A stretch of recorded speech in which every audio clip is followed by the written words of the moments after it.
بسم اللہ الرحمن الرحیم الحمد للہ رب العالمین وصلی اللہ علی سیدنا محمد وآلہ الطاہرین واللعنۃ الدائمۃ علی اعدائہم اجمعین۔ ہماری گفتگو چل رہی تھی کہ رکب حسینی امام حسین علیہ الصلوۃ والسلام کا یہ لٹا ہوا اور قیدی قافلہ کس حالت میں شام میں داخل ہوا۔ ہم اپنے دوسرے درس میں بھی اسی کو ہی دوام دیں گے۔ میں نے آپ کے سامنے پچھلی قسط میں جناب زینب سلام اللہ علیہ کا ایک قول تلاوت کیا۔ ابن عباس نے جب سنا کہ ان کے خاندان کے لوگوں کو کیسے شام میں داخل کیا گیا تو انہوں نے یزید کی طرف ایک خط لکھا۔ اس خط سے بھی ظاہر ہوتا ہے کہ کتنی کم پرسی کی حالت میں خاندان اہل بیت کے ان مظلوموں کو شام میں داخل کیا گیا۔ لکھا الا ومن اعجب الاعاجیب حملک بنات عبد المطلب وغلما صغارا من ولدہ الیک بالشام کالصبی المجلوب تری الناس انک قہرتنا وانک تأمر علینا۔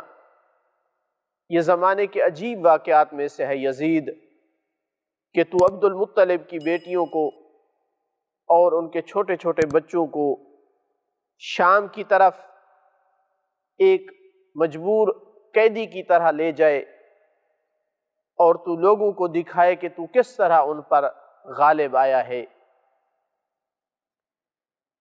ابن حبان نے لکھا کہ یہ خواتین اس حالت میں تھیں کہ ان کے سروں پہ چادریں نہیں تھیں، ان کے بال اور چہرے کھلے تھے۔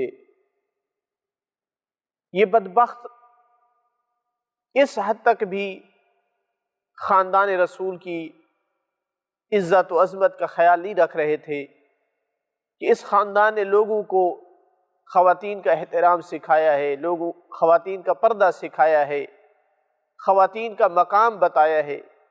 کم از کم اتنا تو خیال کرے کہ اگر ان کو قیدی بنا کے لے بھی آنا ہے تو ان کو چادریں دے دیں، خواتین اپنا پردہ کر لے۔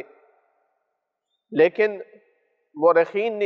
ایک مورخین نے لکھا ہے کہ ان بے حیا اور بے شرم لوگوں نے اہل بیت علیہ الصلوۃ والسلام کی خواتین کے پردے کا خیال نہیں کیا۔ کہتا ہے ثم ارکب الاسارى من اہل بیت رسول اللہ من النساء والصبیان اکتابا یابسة مکشفات الشعور وادخلوا دمشق کذلک۔ اس حال میں ان قیدیوں کو سوار کیا گیا، خواتین اور بچوں کو، کہ جو پلان تھے وہ یابس تھے، ان پر کچھ نہیں ڈالا گیا تھا، ان کے بال کھلے تھے، اور اسی حالت میں شام میں ان کو داخل کیا گیا۔ یعقوبی نے بھی اپنی تاریخ میں لکھا ہے، سبت ابن جوزی نے تذکرۃ الخواص میں اس طرح کی باتیں لکھی ہیں۔ باعونی نے بھی اس قافلے کی اس حالت زار کے بارے میں بیان فرمایا ہے۔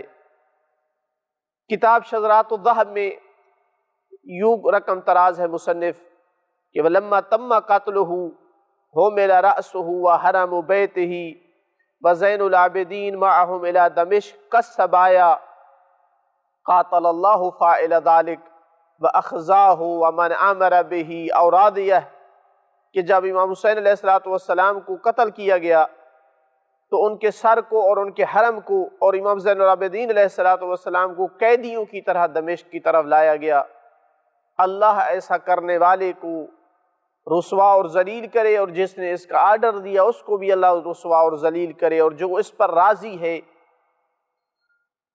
اس کو بھی اللہ رسوا اور ذلیل کرے اور قتل کرے۔ اہل بیت علیہ الصلوۃ والسلام کا یہ اسیر قافلہ جب دمشق میں داخل ہوا تو اس وقت دمشق کے شہر کی کیا صورتحال تھی؟ تاریخ میں لکھا ہے کہ خوشی کا سما تھا، ہر طرف پردے لٹکائے گئے، خواتین کے ہاتھوں میں ڈھول اور دف دیے گئے، وہ ان ڈھول اور دفوں کو بجا رہی تھیں۔ ایسا سما تھا جیسے مسلمانوں کی کوئی بہت بڑی عید ہوا کرتی ہے۔ ایک عجیب و غریب اس حوالے سے روایت مورخین نے نقل کی ہے۔ زید نے اپنے والد سے یہ روایت نقل کی کہ سہل ابن سعد کہتا ہے میں بیت المقدس کی طرف نکلا تو میں شام سے میرا گزر ہوا، میں نے جب دیکھا کہ لوگوں نے نئے نئے پردے لٹکائے ہوئے ہیں گھروں پر، ریشم اور دیباج کے کپڑے پہنے ہوئے ہیں، خوش خوش نظر آ رہے ہیں، خواتین ڈھول اور دف بجا رہی ہیں، تو میں حیران ہوا کہ کیا اہل شام کی کوئی خاص عید ہے جس کا ہمیں علم نہیں ہے؟ تو میں نے چند لوگوں کو دیکھا جو آپس میں باتیں کر رہے تھے، تو میں ان کے پاس گیا اور میں نے پوچھا کہ یہ کیا ماجرا ہے، کوئی تمہاری خاص عید ہے جس کا ہمیں علم نہیں ہے؟ تو انہوں نے جواب میں کہا اے بزرگ، ہم تجھے دیکھ رہے ہیں کہ تو اجنبی لگتا ہے یہاں۔ تو میں نے کہا ہاں میں سہل ابن سعد ہوں، صحابی رسول ہوں، میں نے حدیث سنی تھی رسول اکرم صلی اللہ علیہ وآلہ وسلم سے۔ تو کہا یا سہل ما عجبک السماء لا تمطر دما والارض لا تخسف باہلها، تعجب کر سہل کہ ابھی تک آسمان نے خون کی بارش نہیں برسائی اور زمین اپنے اہل کے ساتھ دھنس نہیں گئی۔ تو فوراً سہل کہتا ہے کیا ہوا؟ تو کہنے لگے ھذا رأس الحسین عطرۃ رسول اللہ یہدیٰ من ارض العراق الی الشام۔ سہل یہ جو تو اپنے سامنے سر دیکھ رہا ہے یہ عطرت رسول حسین ابن علی کا سر ہے جو عراق سے شام کی طرف لایا گیا ہے، اور ابھی داخل ہوگا سارا قافلہ دربار کے اندر آئے گا۔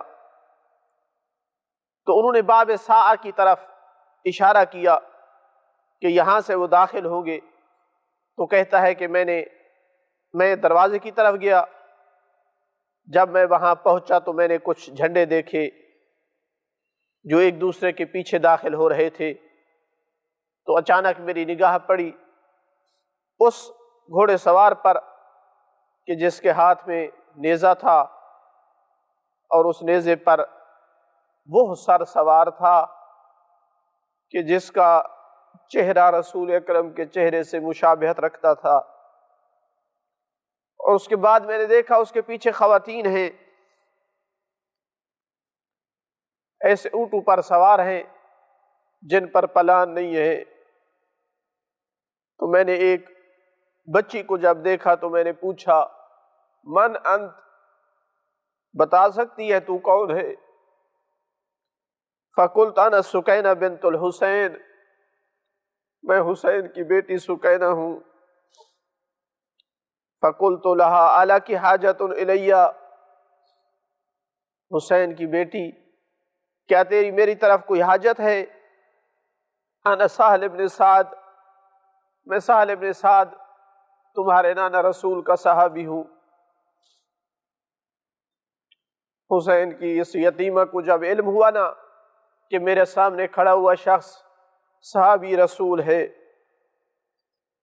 تو منتیں کرنے لگی یا سہل قل لصاحب الرأس ان یتقدم بالرأس امامنا، سہل اگر تو میری مدد کر سکتا ہے تو اتنی کر کہ جس آدمی کے ہاتھ میں میرے بابے کا سر والا نیزہ ہے اس سے کہو وہ ہم سے آگے چلا جائے، ہم سے دور ہو جائے، تاکہ لوگوں کی نگاہیں ہم سے ہٹ کر اس سر کی طرف لگ جائیں۔ فلا ينظرون الینا فنحن حرم رسول اللہ، تاکہ لوگ ہماری طرف نہ دیکھیں اس لیے کہ ہم حرم رسول ہیں۔ سہل کہتا ہے فدنوت من صاحب الرأس، میں اس آدمی کے پاس گیا جس کے پاس امام حسین علیہ السلام کا سر تھا، تو میں نے اس سے عرض کیا کہ میری ایک حاجت ہے، پوری کر سکتا ہے؟ میں تجھے اس پر 400 دینار دینے کے لیے تیار ہوں۔ وہ کہنے لگا وہ تیری حاجت کون سی حاجت ہے؟ میں نے کہا کہ تو اس سر کو لے کر حرم سے آگے چلا جا۔ تو کہتا ہے کہ اس نے وہ 400 دینار مجھ سے لیے اور وہ آگے چلا گیا۔ اس روایت کو جب ہم اپنے سامنے رکھتے ہیں تو چند ایک معلومات ہمیں اس روایت سے مل رہی ہیں۔ پہلی بات یہ ہے کہ اہل شام عمومی طور پر خوشیاں منا رہے تھے، لہو اور لعب میں مصروف تھے، اور اس کا سبب یہ تھا کہ اکثر لوگ جاہل تھے کہ یہ کیا ہو رہا ہے، وہ کون ہیں جن پر حاکم جو ہے وہ اس نے غلبہ حاصل کیا ہے۔ ان کو اندھا رکھا ہوا تھا اصلاً بہت سارے حقائق سے، جس وجہ سے وہ خوشیاں منا رہے تھے۔ دوسرا، ہمیں یہ پوائنٹ بھی اس روایت سے مل رہا ہے کہ کچھ لوگ زندہ ضمیر بھی وہاں موجود تھے جو حق و باطل سے تمیز دے رہے تھے، حق و باطل میں فرق کر رہے تھے۔ اسی وجہ سے تو انہوں نے جب صحابی رسول کو دیکھا اور انہیں اطمینان تھا کہ یہ محب اہل بیت ہوگا، تو انہوں نے حقیقت کا اعتراف کرتے ہوئے کہا کہ ساحل تو تعجب کیوں نہیں کرتا کہ آسمان سے خون کی بارش کیوں نہیں آتی، زمین اپنے اہل کے ساتھ دھنس کیوں نہیں جاتی؟ تو اس کا مطلب ہے کہ شام میں بھی کئی ایک لوگ ایسے پائے جاتے تھے جنہیں حقائق کا علم تھا، جو اہل بیت کے مقام اور منزلت کو سمجھتے تھے، لیکن ایسے تھوڑے تھے۔ اکثر وہ لوگ وہ تھے کہ جو جہالت کے سمندروں میں ڈوبے ہوئے اور غرق تھے۔ تیسرا پوائنٹ ہمیں یہاں سے یہ بھی ملتا ہے، اور اہل ایمان کو، مومنین کو جب روایات سنیں تو ان نکات کو دل میں جگہ دینی چاہیے کہ اہل بیت کی تربیت یافتہ خواتین تو خواتین، بچیوں کی نگاہ میں پردہ کتنا مہم تھا۔ اللہ جانے سکینہ بنت الحسین کتنی پیاسی تھی، کتنی بھوکی تھی، کتنا ان کے اپنے عزیزوں اور اقارب کا درد تھا اور ان کے لیے رونا چاہتی تھی، راستے میں نہیں رونے دیا۔ لیکن آپ دیکھیں سہل ابن زیاد سے کسی چیز کا مطالبہ نہیں کیا۔ جب انہوں نے پوچھا نا کہ میں آپ کی کوئی مدد کر سکتا ہوں، نہیں کہا ہم بھوکے ہیں، ہم پیاسے ہیں، نہیں کہا ہمیں رونے کی اجازت دلوائی جائے۔ اگر مانگی ہے تو صرف ایک ہی چیز مانگی ہے کہ سہل نیزو والوں سے کہو ہم سے آگے چلے جائیں تاکہ لوگوں کی نگاہیں ہم سے ہٹ جائیں۔ وہ خاتون کیسے اپنے آپ کو جناب زینب اور جناب سکینہ کی کنیز کہتی ہے جو اپنے پردے کا خیال نہیں کرتی؟ یہ کہلوا کر یہ بھی ان پر ظلم میں شریک ہو رہی ہے کہ نام جناب سکینہ کا لے، ماتم جناب سکینہ کا کرے، لیکن اپنے واجب پردے کا خیال نہ کرے۔ اسی طرح کی روایت سید ابن طاؤس نے بھی اور ابن نماحلی نے بھی ذکر کی ہے،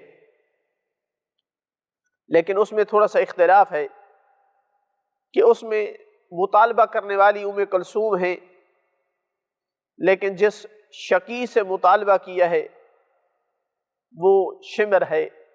وہاں بھی مطالبہ اسی طرح کا تھا کہ شمر میری حاجت ہے، پوری کر سکتا ہے، اللہ نہ کرے کسی عزت دار کو کسی ذلیل سے سوال کرنا پڑے۔ پوچھا کیا حاجت ہے؟ کہا کہ ایک تو ہمیں ایسے راستے سے لے جائیں جہاں دیکھنے والے لوگ کم ہوں، اور دوسرا ان لوگوں سے کہو جن کے ہاتھوں میں نیزے ہیں، جن پر سر سوار ہیں، کہ یہ ہم سے آگے چلے جائیں، لوگوں کی نگاہیں ہم سے دور ہو جائیں۔ ہمیں بہت ذلت محسوس ہو رہی ہے جب لوگ ہماری طرف دیکھتے ہیں، لیکن آگے شمر جیسا کمینہ انسان تھا، اس نے برعکس کیا، سرو والوں کو کہا کہ آؤ ان محملوں کے درمیان رہ کر تم نے یہ نیزے بلند کرنے ہیں، اور اس راستے سے لے کر کے گیا کہ جس راستے میں لوگوں کا رش تھا۔ الا لعنت اللہ علی الظالمین وسیعلم الذین ظلموا ای منقلب ینقلبون۔